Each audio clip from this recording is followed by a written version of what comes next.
Eternal love episode 4। Bracelet मिलने के बाद वेंडी अपने घर आ जाती है और रेचल को कॉल करके बोलती है, रेचल मुझे तुम्हारा ब्रेसलेट मिल गया है। रेचल बहुत ही खुश होते हुए बोली, वाओ वेंडी, तुम सच में बेस्ट हो।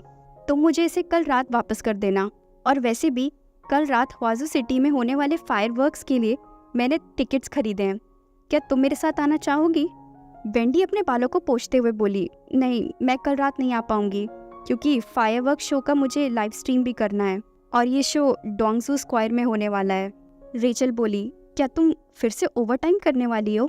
चलो कोई बात नहीं, हम फिर कभी चलेंगे। अब तुम रेस्ट करो, गुड नाइट। वेंडी भी गुड नाइट बोल के फ़ोन कट कर देती है। तभी वेंडी के दरवाजे पर उसका नेबर जोर जोर से नॉक करने लगता है। ये सुनकर वेंडी थोड़ा सा डर जाती है। वेंडी का नेबर बोला, हे लेडी, क्या तुम मेरी मदद करोगी? मेरे बाथरूम में पानी नहीं आ रहा है, क्या मैं तुम्हारे बाथरूम में नहा सकता हूँ? वेंडी सोचती है, ये फिर से आ गया। उसका नेबर आगे बोला, मैं जानता हूँ कि तुम अंदर ही हो। और फिर वो जोर जोर से पागलों की तरह दरवाजा खटखटाने लगता है। वेंडी तुरंत अपना फोन उठाकर पुलिस को कॉल कर देती है और बोलती है, हेलो, क्या ये पुलिस है? मुझे एक कंप्लेंट फाइल करनी है। अगले दिन सुबह नानवू टीवी स्टेशन पर वेंडी की कलीग वेंडी से पूछती है, वेंडी क्या बात है, तुम बहुत थकी हुई लग रही हो, क्या कल रात तुम ठीक से सोई नहीं?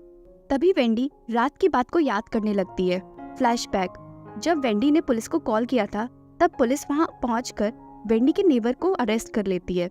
वेंडी का नेबर चीखते हुए बोला, ऑफिसर मैं सच बोल रहा हूँ, मैंने ऐसा कुछ भी नहीं किया है, मैंने उसे हैरास नहीं किया है, मैंने बस थोड़ी सी पी ली थी जिसकी वजह से मैंने गलत दरवाजे पर नॉक कर दिया और कुछ नहीं। ऑफिसर बोला, झूठ बोलने की जरूरत नहीं है, चुपचाप चलो, हमारे पास तुम्हारे खिलाफ ऑलरेडी एविडेंस है।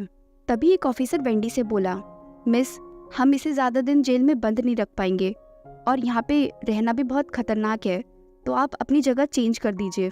वेंडी अपनी कलीग से बोली, कुछ नहीं, बहुत लंबी कहानी है, बस मुझे रहने के लिए एक नई जगह चाहिए। तभी वेंडी की दूसरी कलीग बोली, तुम रहने के लिए जगह ढूंढ रही हो? मेरी रूममेट अपने होम टाउन चली गई है, मैं बस सोच ही रही थी कि उसकी जगह मैं किसे रखूं, तो क्या तुम मेरे साथ रहना पसंद करोगी? वेंडी ने पूछा, लिली तुम रहती कहाँ हो वैसे? लिली बोली, मैं शांगडाओ सिटी रहती हूँ, हमारे ऑफिस से काफी पास भी है, तो जब भी तुम फ्री हो तो आकर देख जाना एक बार।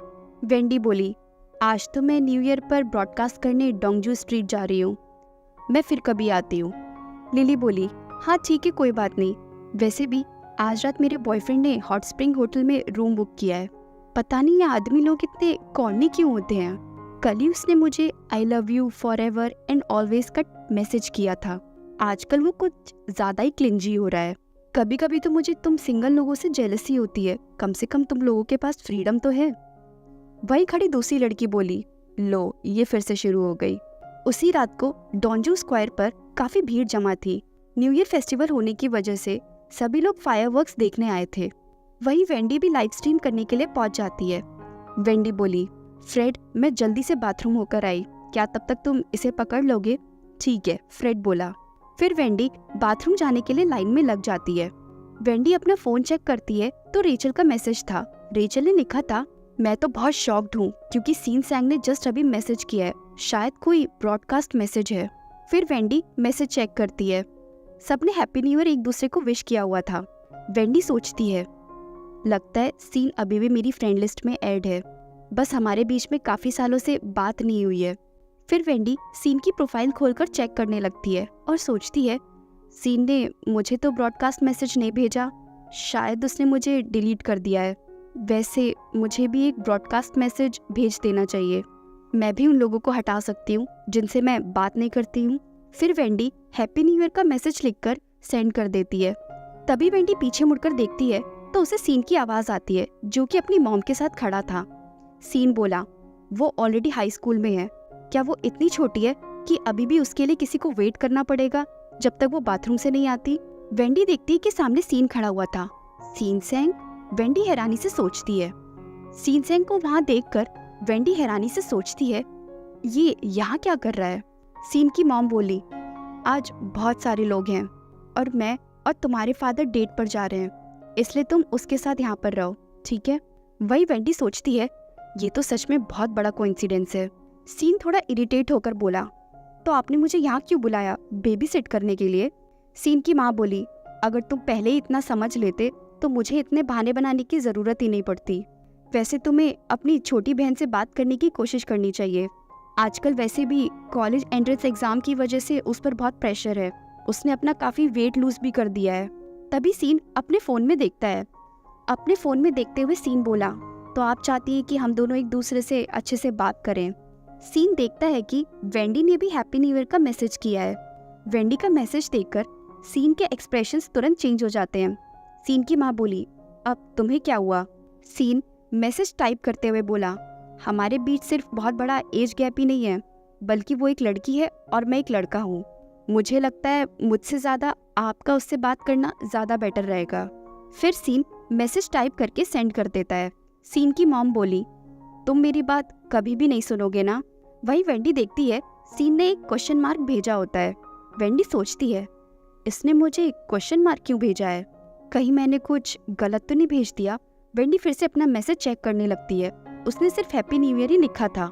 वहीं सीन टाइप करता है, क्या तुम मुझे जानती हो? फिर उसने जो टाइप किया था वो डिलीट कर देता है। सीन आगे टाइप करता है, न्यू ईयर अच्छा हो ये ज़रूरी तो नहीं।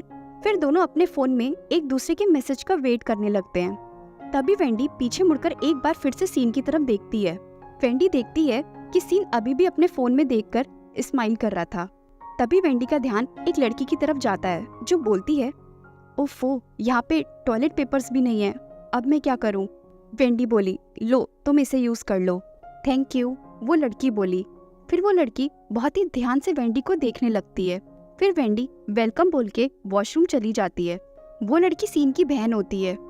अपने भाई के पास जाने के बाद वो लड़की बोलती है, सीन, मैंने अभी अभी किसी को देखा जो मुझे काफ़ी जानी पहचानी सी लगी। अपनी बहन की बात सुनकर सीन भी वॉशरूम की तरफ देखने लगता है। थोड़ी देर बाद वेंडी वॉशरूम से बाहर आ जाती है। फ्रेड बोला, वेंडी इधर आओ।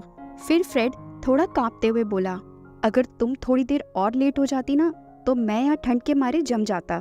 फिर वेंडी अपने पॉकेट से हीट पैक्स निकालकर बोलती है, ये लो हीट पैक्स, मैं कुछ एक्स्ट्रा लेकर आई थी, इसे अपने पॉकेट में रख लो। थैंक यू, फ्रेड बोला। फ्रेड ने आगे पूछा, वैसे वेंडी तुम्हें क्या लगता है कि फायरवर्क्स पे हम जो भी विश करते हैं वो क्या पूरी होती है? नहीं, वेंडी बोली। फ्रेड आगे बोला, मैं बस एक ही चीज़ विश करता हूँ, मुझे बस एक गर्लफ्रेंड चाहिए। वेंडी बोली, इसकी उम्मीद तो तुम बिल्कुल छोड़ दो। फ्रेड निराश होते हुए बोला, कम ऑन वेंडी, ऐसे कैसे बोल सकती हो तुम? अच्छा, अगर मैं थोड़ा लंबा होने का विश करूँगा तो क्या मेरी विश पूरी होगी? बिल्कुल उस लड़के की तरह जो सामने से आ रहा है, कितनी अच्छी हाइट है ना उसकी। वेंडी सामने देखती है। सामने से सीन कॉल पर बात करते हुए आ रहा था। फ्रेड जिस लड़के की बात कर रहा था वो लड़का सीन था, और सीन को वहां देखकर वेंडी फिर से सीन में खो जाती है। और अगर आपको ये स्टोरी अच्छी लगी तो प्लीज़ चैनल को सब्सक्राइब और स्टोरी को लाइक एंड शेयर करना ना भूलें। Thank you.